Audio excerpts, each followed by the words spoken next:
Nessa aula agora, nós vamos apresentar a classificação básica dos materiais utilizados em elementos construtivos das edificações. É uma classificação bem reconhecida na literatura e bem aplicada, em que a gente separa os materiais em 4 grandes grupos, né? Materiais metálicos, cerâmicos, polímeros e compósitos. E esses materiais, eles têm a sua classificação em virtude da sua microestrutura, dos seus componentes atômicos, moleculares, consequentemente certas propriedades mecânicas, físicas, químicas, elétricas, térmicas, e a partir daí as aplicações específicas de cada classe de materiais. Então nós vamos discutir esse contexto, classificando esses materiais e apresentando alguns exemplos utilizados nas edificações.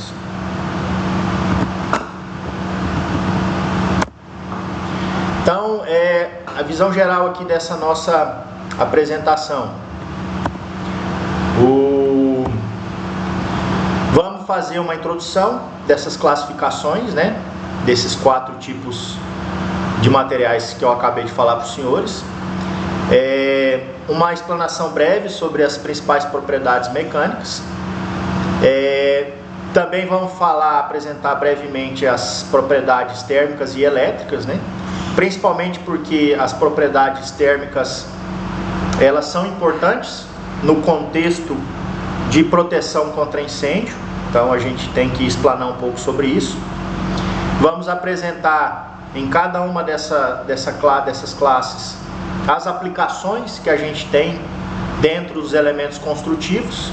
E aí os elementos construtivos basicamente estruturais e de acabamento, certo? Você vai ter uma diferença nesse sentido. E como é submetida a seleção desses materiais, basicamente componentes de projeto, né? Para a gente estar aplicando isso dentro das construções. Então, as 4 classes fundamentais, como já havia falado aqui, nós temos os metais, cerâmicos, polímeros e os compósitos, né? Compósitos são as grandes 4 classes. Eles são separados nesses 4 grandes grupos em virtude da sua composição química, né?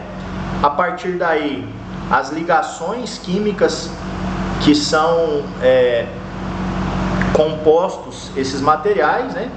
E a partir daí, as principais propriedades. Então essas 3 grandes características, né?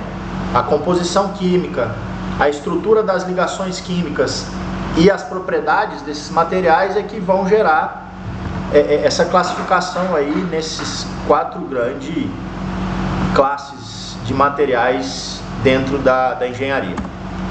Então, primeiramente aqui a gente vai explanar um pouco, né, sobre os materiais metálicos, amplamente utilizado em várias aplicações, né? Um dos materiais que é mais utilizados dentro da engenharia civil, engenharia mecânica, engenharia mecatrônica, hidráulica. Então, assim, diversas aplicações, ligas como aço, alumínio, tungstênio, vários outros tipos, cobre, cromo, cada um com a sua devida aplicação. Então dei exemplos aqui de vários metais que são utilizados na engenharia, né? Por que eles são considerados metais? Porque eles possuem as famosas chamadas ligações metálicas, que na verdade é uma camada de elétrons livres distribuída dentro do reticulado cristalino desses materiais. Então essa nuvem de elétrons livres vai caracterizar esse material com uma série de propriedades, né?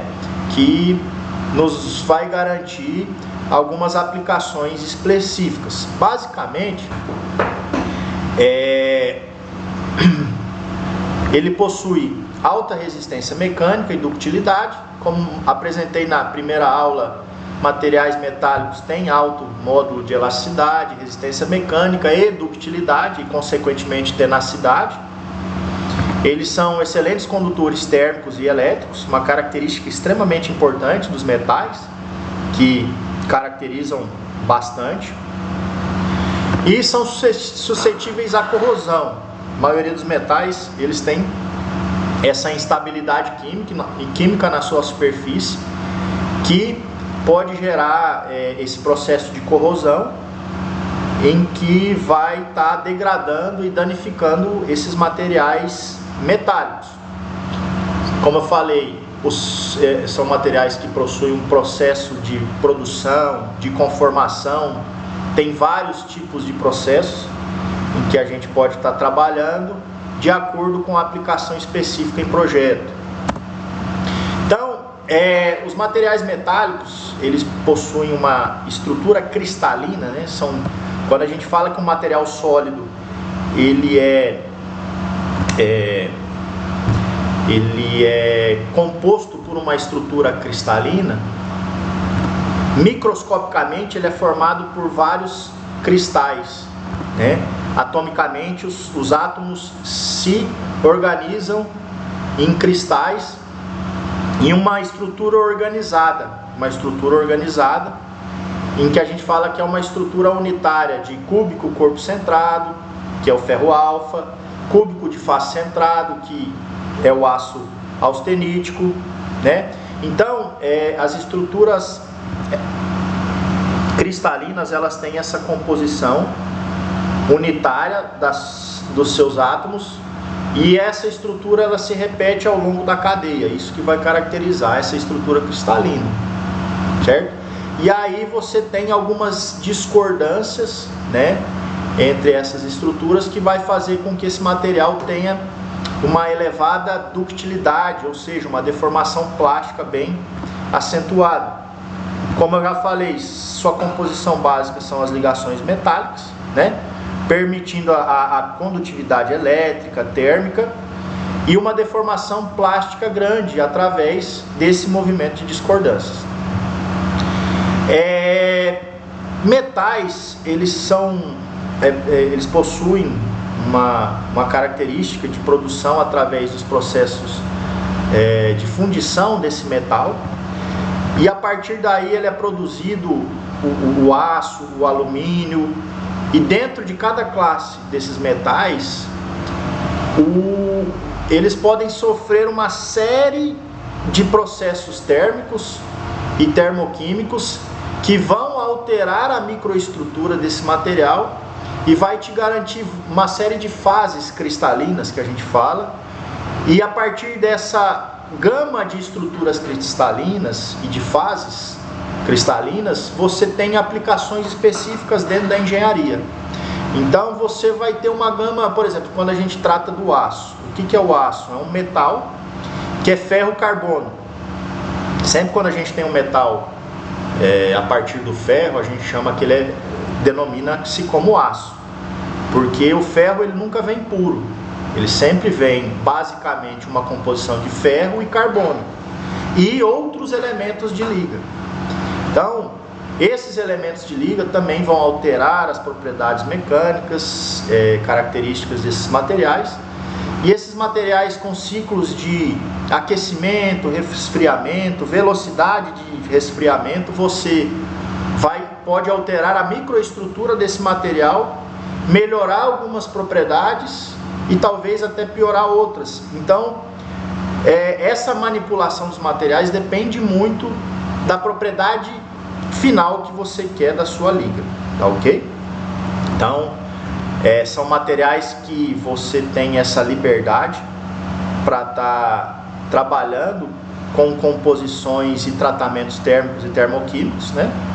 E aí você pode estar fazendo esse melhoramento, né, dentro da gama desses materiais metálicos. Então, exemplos dentro da construção civil. a gente tem as estruturas metálicas, né? É o aço carbono estrutural, então muito utilizado, tem uma flexibilidade muito grande e tem as suas aplicações específicas, né?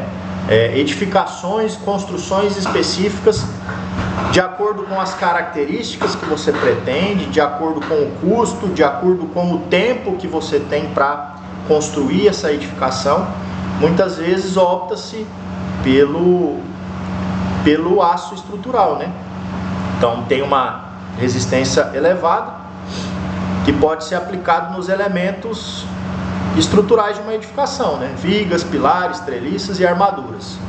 Além disso, o aço inoxidável, o aço inoxidável, ele é um aço que ele não vai ser submetido à corrosão.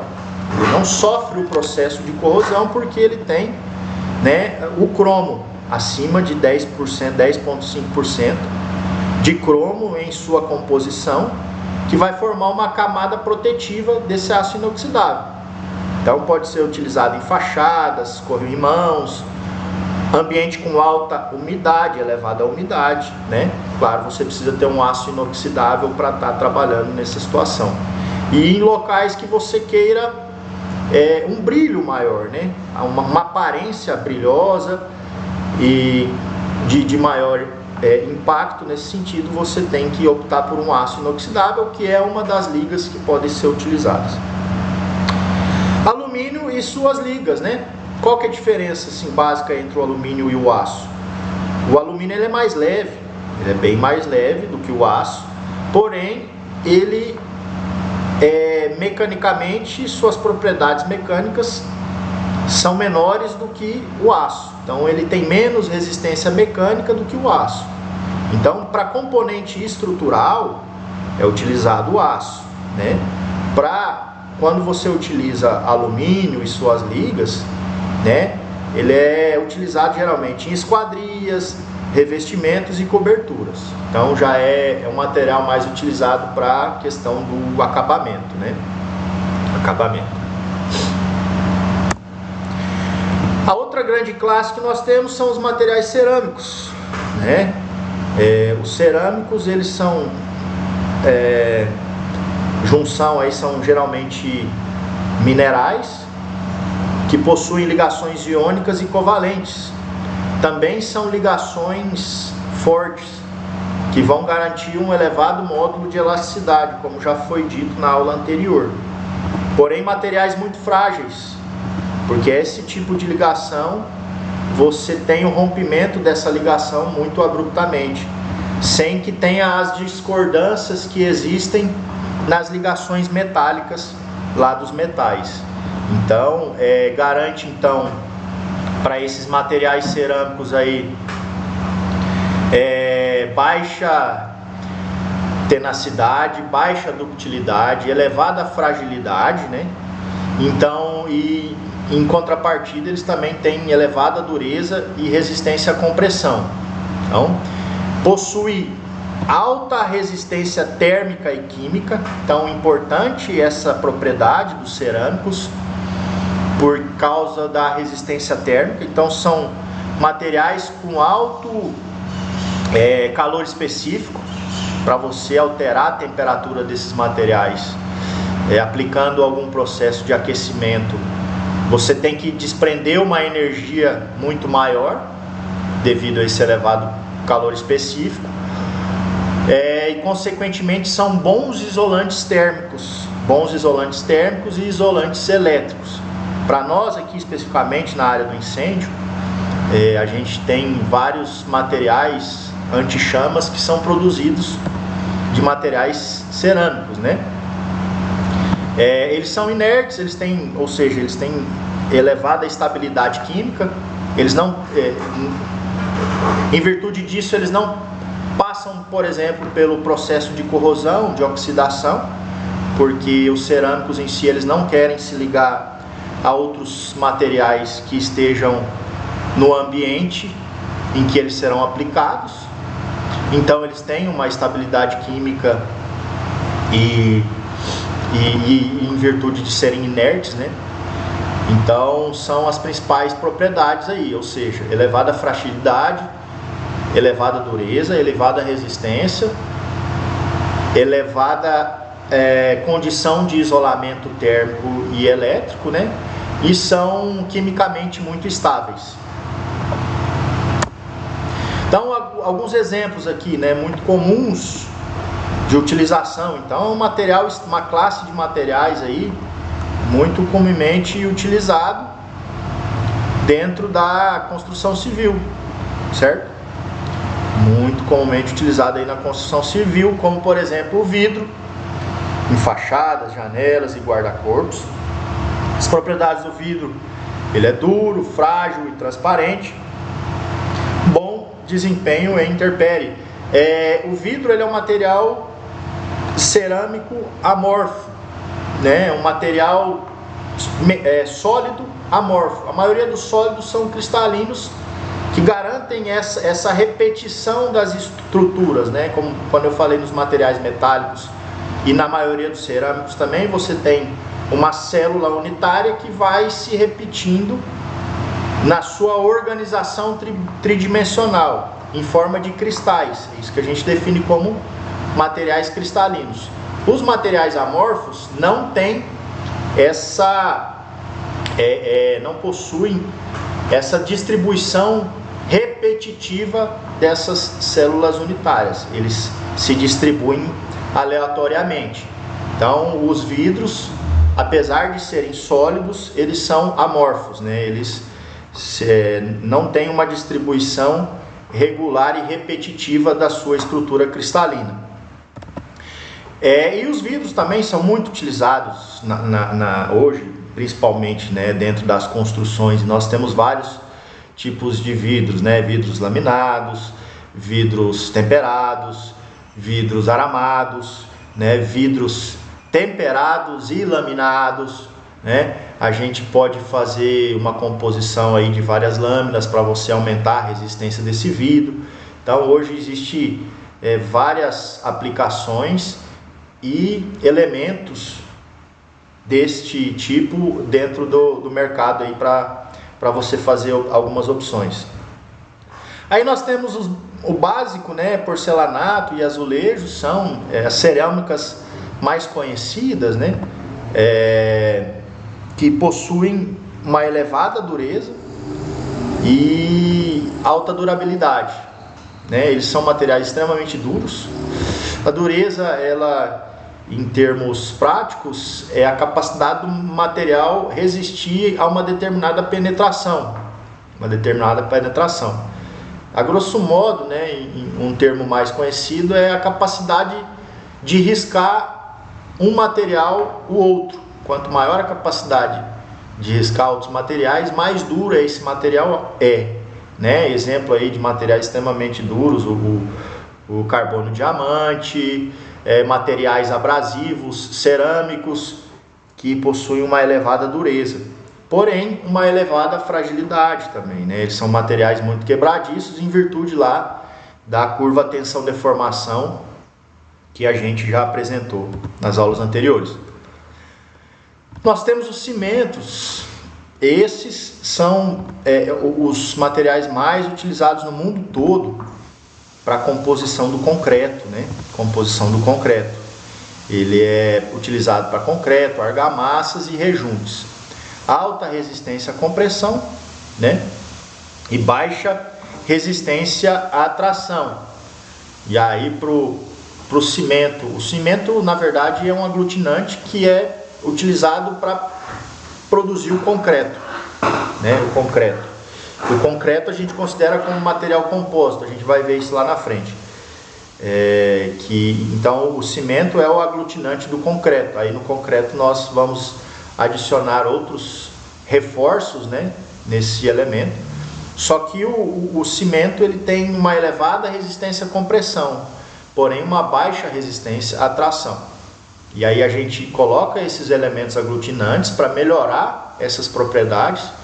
E aí a aplicação na engenharia, nós temos o concreto armado, né?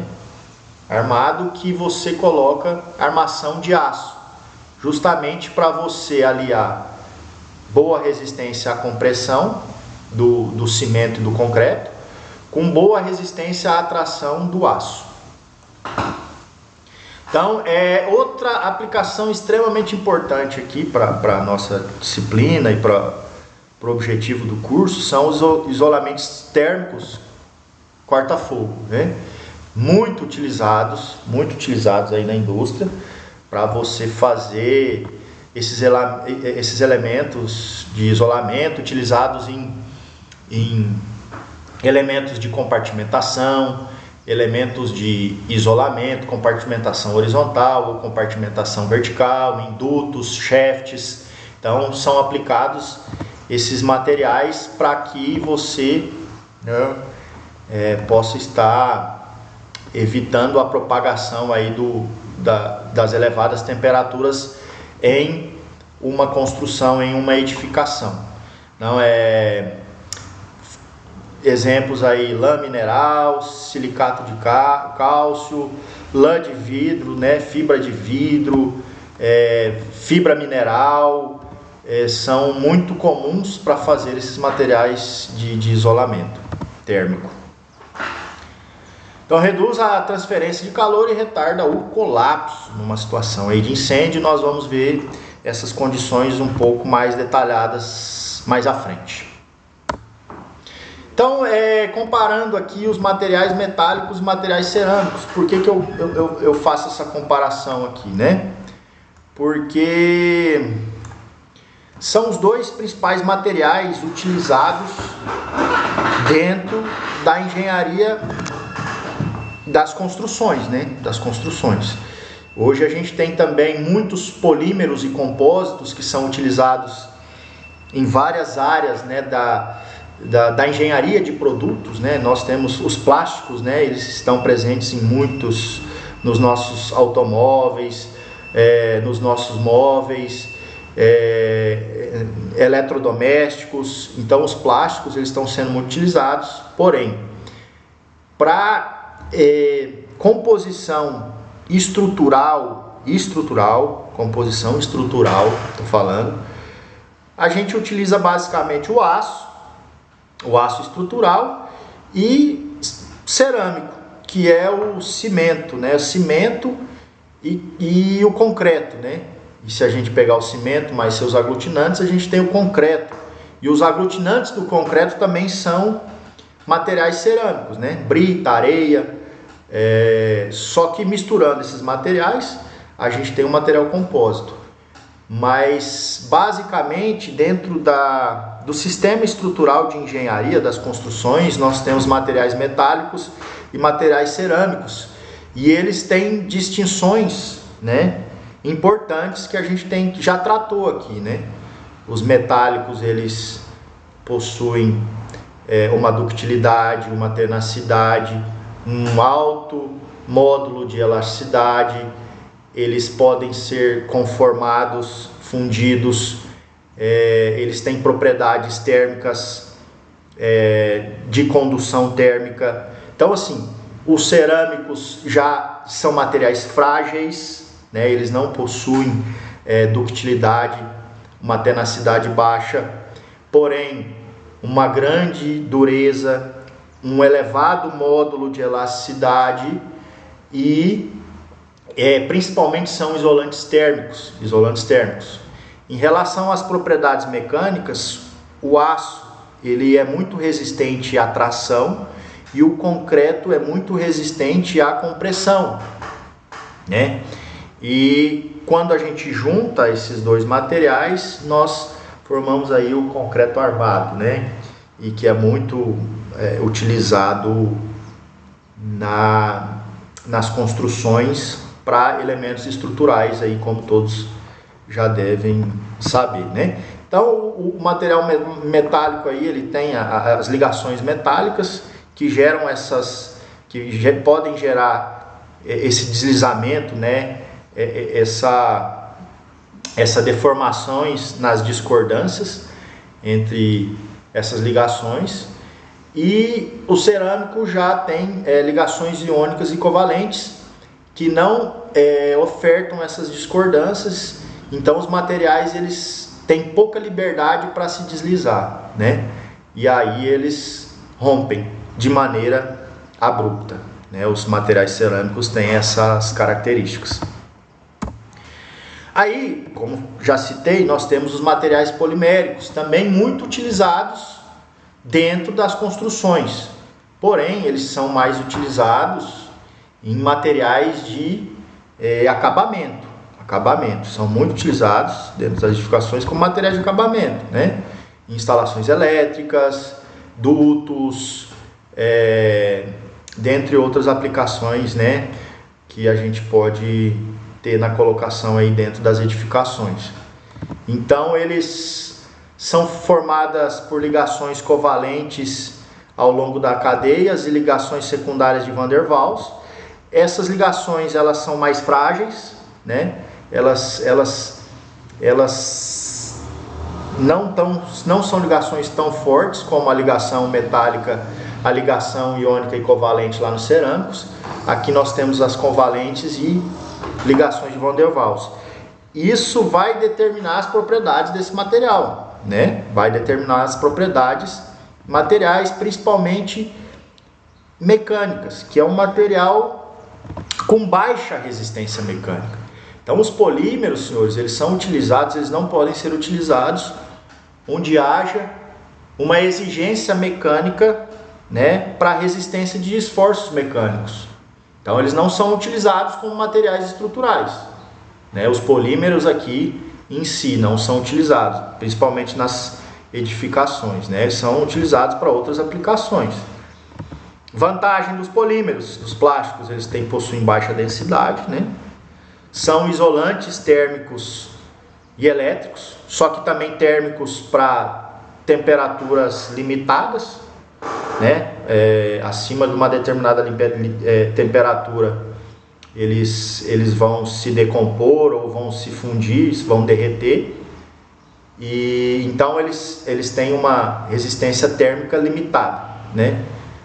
Para baixas temperaturas. Resistência elétrica, são bons isolantes elétricos, né? Principalmente os polímeros são utilizados como isolantes elétricos, né? Baixo módulo de elasticidade, né? Que vai gerar uma baixa resistência mecânica para esses materiais. Então, são materiais muito utilizados hoje também dentro das aplicações de engenharia. Na construção civil, nas edificações, nós temos aqui alguns exemplos, né, que a gente colocou aqui para os senhores. Tubo de PVC. PVC é um dos termoplásticos aí mais utilizados em construções. Termoplástico quer dizer que eles têm a capacidade de se fundirem, né, de derreter, e posteriormente, voltando à temperatura ambiente, ele pode ser reaproveitado, né? Esses termoplásticos, eles têm a capacidade de se tornarem viscosos, né? Aquela viscosidade do derretimento, e você pode moldar esse material novamente. Aí você tem os processos de extrusão, intrusão, que você vai moldar o material de acordo com a sua aplicação. Aí nós temos a manta asfáltica, que são geralmente isolantes, né, para isolar dos fenômenos hidráulicos, e é um elastômero, né? São materiais que possuem baixa resistência mecânica. Lembra lá da aula que os elastômeros têm um baixo módulo de elasticidade, porém uma grande região de deformação plástica, né? Eles se deformam muito facilmente. Selante de silicone também é um elastômero. Espuma de poliuretano já é um termofixo. O termofixo já é uma outra classificação desses materiais polímeros, onde ele não pode ser aquecido e reaproveitado, ou seja, ele não tem a capacidade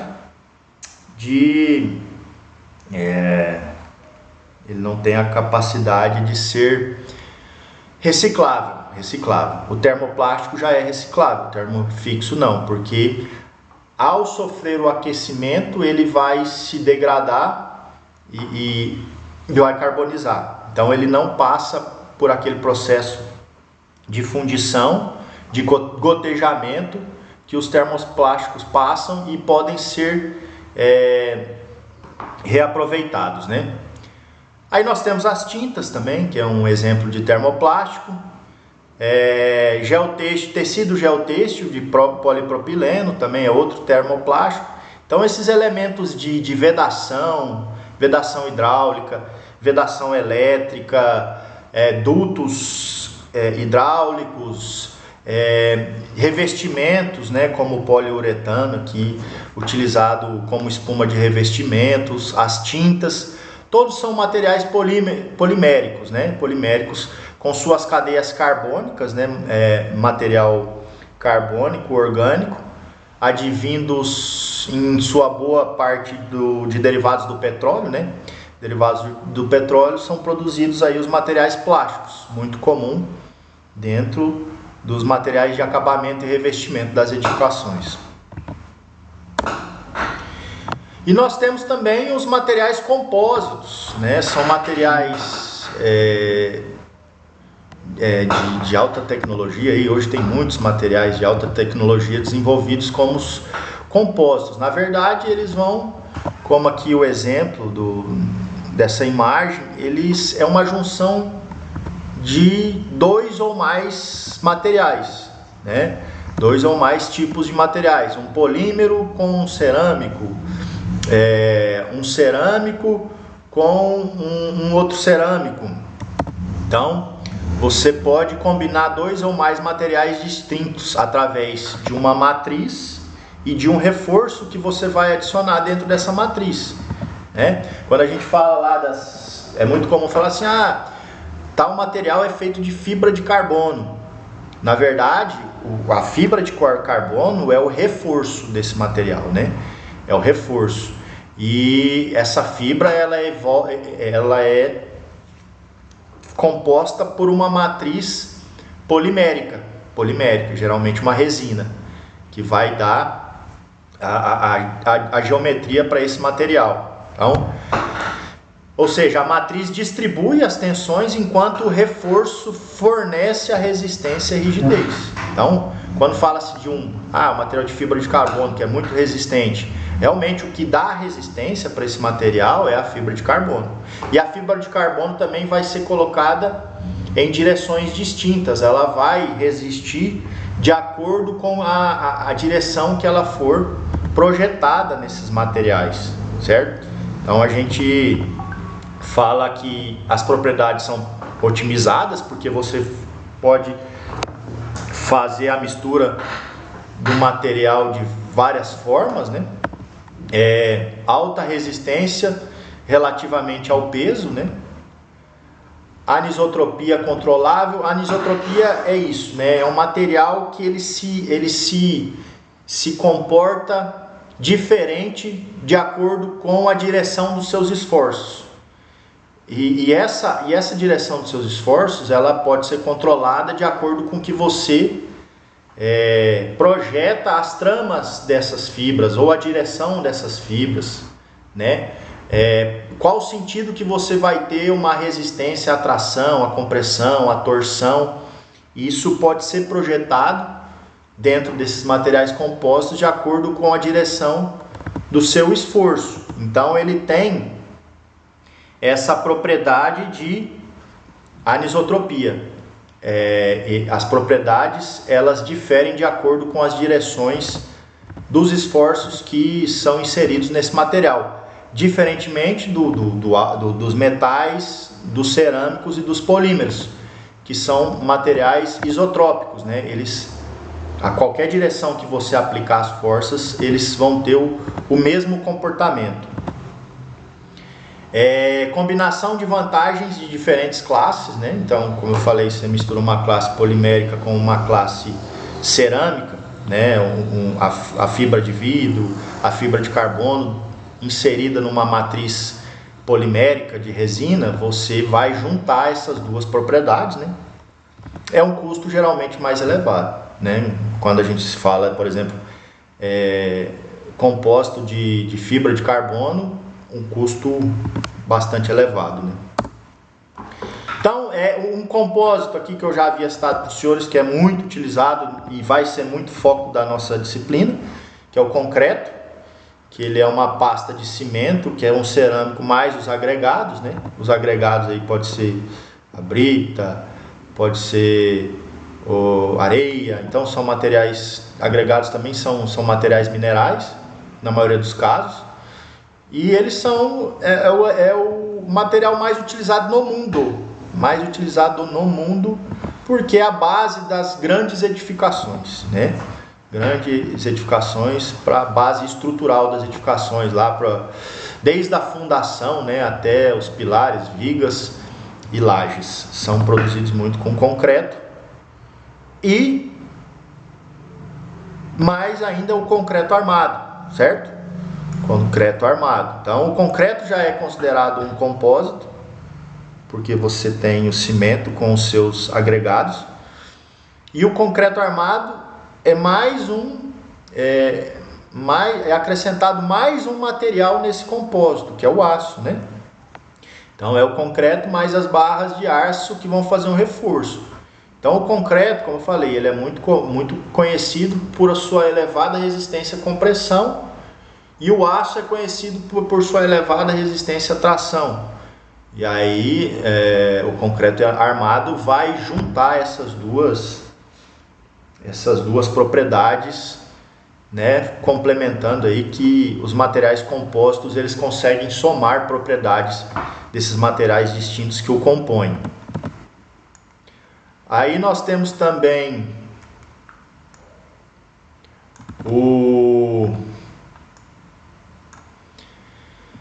polímeros reforçados com fibras, né?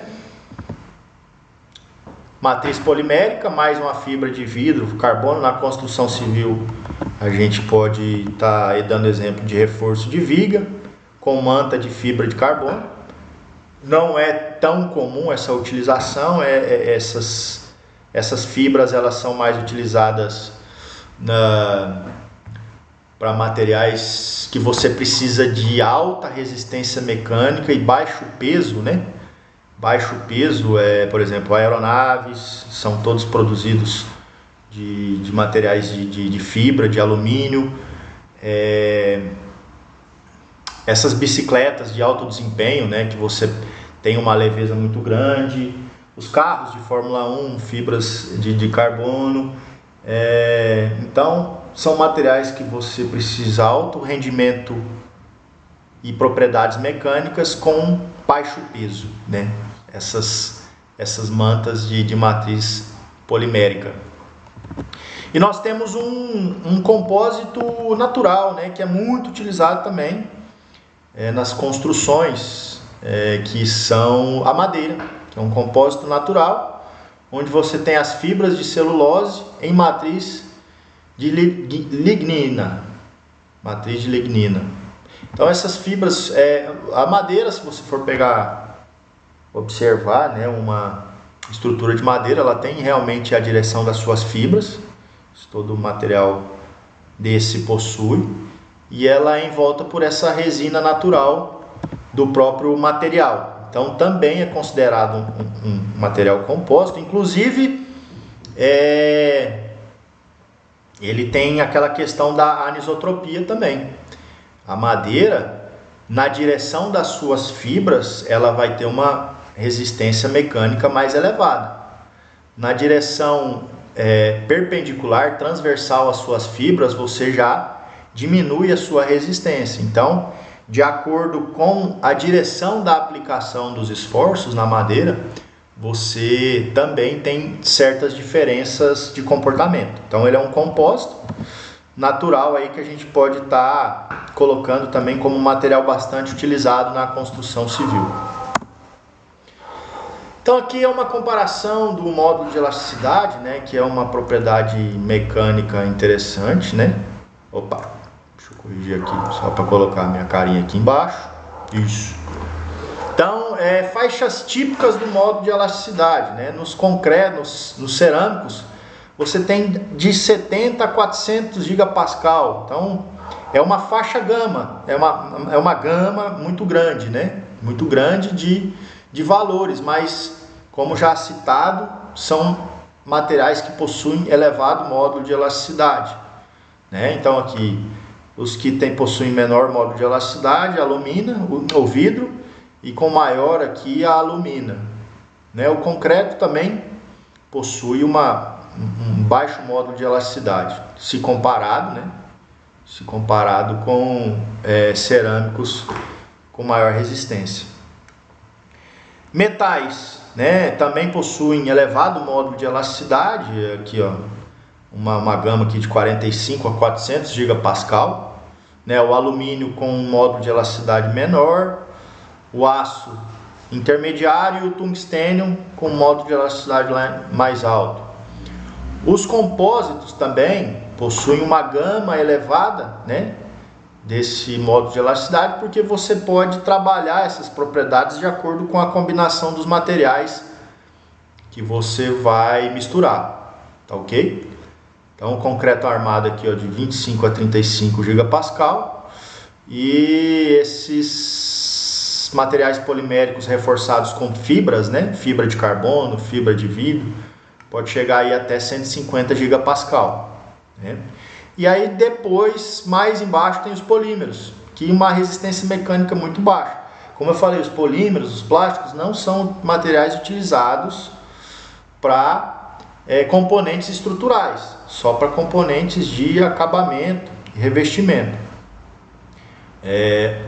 Claro, os polímeros compondo materiais compósitos, você tem uma elevação nessas propriedades mecânicas, né? Mecânicas.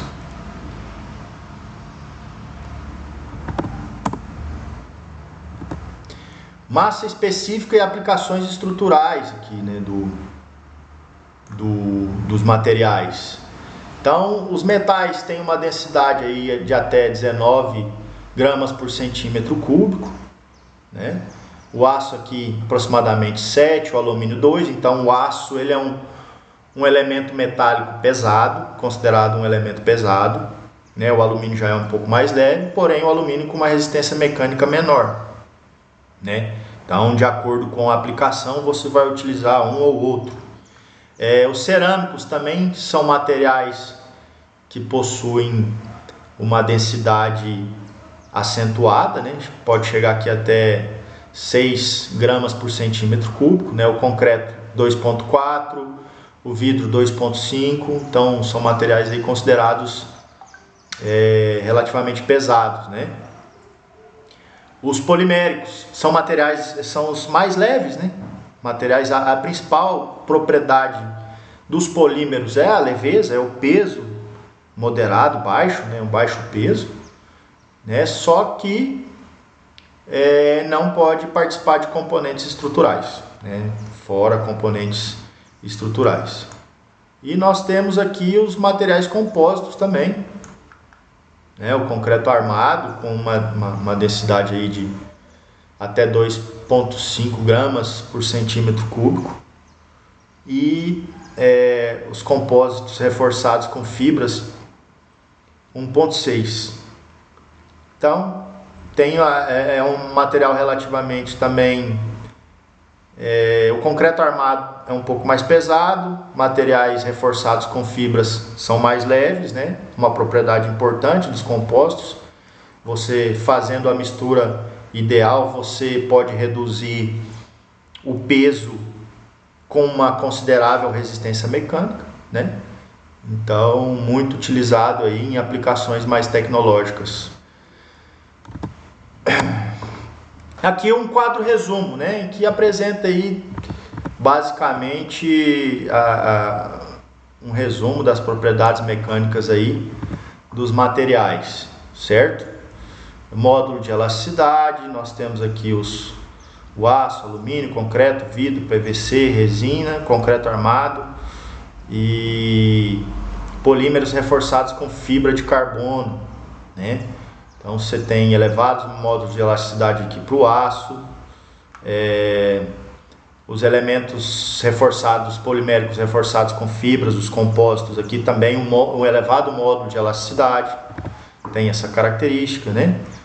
O vidro, o concreto, módulos de elasticidade menores, E assim aqui a gente pode ter uma noção dessas propriedades, né? Resistência à tração também, a comparação aqui, se a gente pegar o aço até 550 megapascal, o concreto tem uma baixíssima resistência à tração, olha aqui o problema do concreto, né?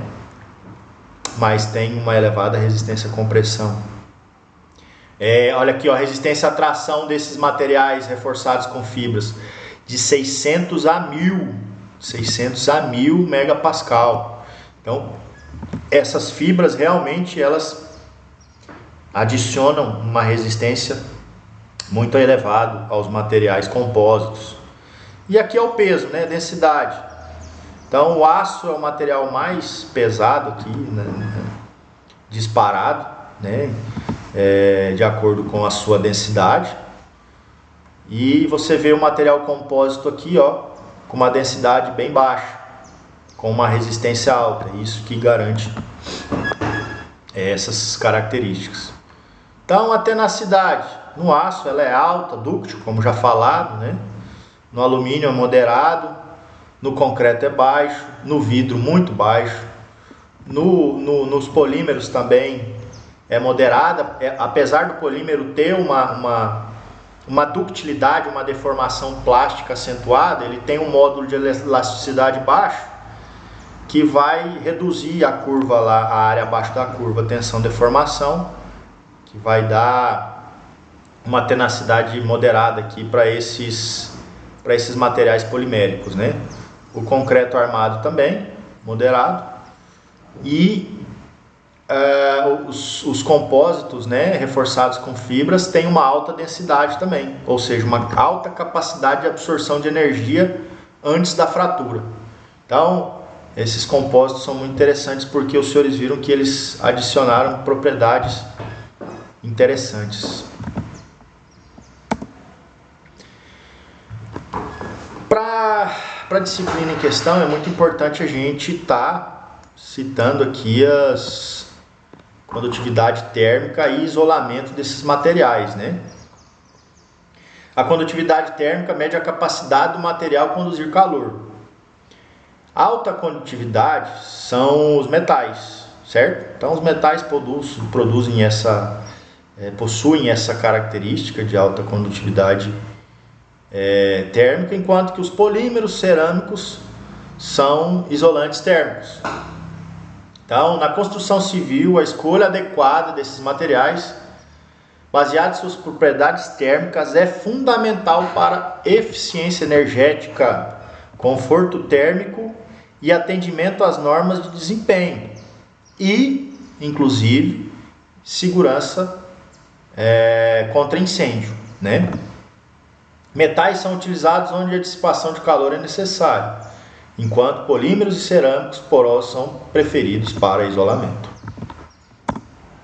Então, condutividade térmica aqui por classe, né? Os metais de 15 a 400, os cerâmicos de 0,1 a 50. Então, olha a diferença, né? De 15 a 400, elevadíssima, né? Condutividade térmica. Os cerâmicos de 0,1 a 50. Os poliméricos 0,15 a 0,5. Então, baixíssimo, né? Baixíssimos. E os compósitos, você tem uma gama maior, porque você pode ter uma mistura maior, mas também uma condutividade bem baixa. Bem baixa aqui, né? De 0,5 a 2,5. Os compósitos também, condutividade. Então, são propriedades importantes aqui para a gente estar avaliando esses materiais em situações de incêndio, que é o que a gente vai falar mais para frente. Condutividade elétrica também, os materiais, principalmente o cobre, né? Os metais, principalmente o cobre, tem uma elevadíssima condutividade elétrica, 6 vezes 10 a 7 Siemens por metro. O alumínio também uma condutividade elevada, e o aço também tem uma condutividade elevada, porém menor do que a do cobre e do alumínio, né? Então, por isso que a gente tem a utilização do cobre muito específica aqui para condutores elétricos, né? condutores elétricos da edificação. Os cerâmicos a gente já tem material isolante, né? 10 a menos 4, 10 a menos 10 Siemens por metro, então cai lá embaixo a condutividade térmica e elétrica. Aqui nesse caso, condutividade elétrica. E os polímeros também são isolantes elétricos, né? Muito comum para a utilização de isolamento elétrico, né? Então, nas construções, metais conduzem eletricidade em instalações, enquanto cerâmicos e polímeros isolam a eletricidade.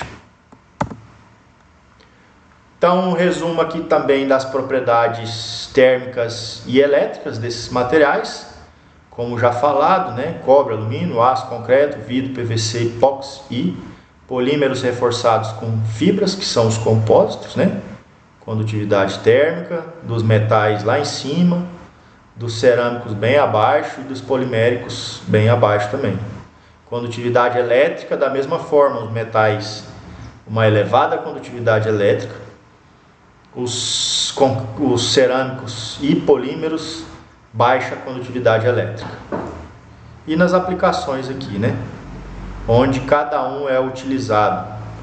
Os metais em fiação elétrica, o aço é utilizado em estruturas e armaduras, concreto, vedação e estrutura também, o vidro em fachadas, PVC, tubulações e etc.